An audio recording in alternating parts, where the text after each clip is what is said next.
Because I think what's interesting is that none of this, as much as yes, all of this is subjective in our modern understanding of it, none of it truly is, right? Because your taste being objective, the idea that somebody can have objectively good taste in terms of, not objectively in terms of like it is a God-given scientific idea, but objectively good taste in terms of the fact that culturally there are things that are considered to be good and bad. If a person has an interest in these things that are considered to be good more so than bad, they have good taste, right? That's how that is objective. If you have two people, one of them loves Citizen Kane and, 8.5, and the other one loves Avengers Endgame and the Barbie movie, everybody's gonna go, that's the complex guy with the good taste, right? That is an objective fact about how taste functions, at least. But there is theoretically nothing subjective about art to begin with, right? If we want to look at least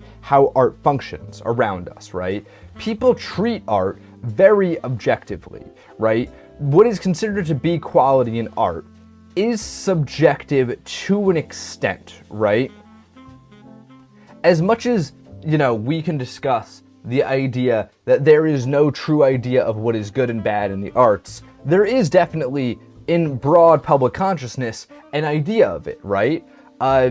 There is sort of a consensus subjective taste, right? Is that what we want to call? And that comes from history. That comes from history of what people have looked at over time, what people have liked over time, and how that has developed into what we now consider to be quote-unquote good taste. Past that, your taste, at least in the broad sense, is also not subjective. Your taste is not really your own, right? It comes from a certain place.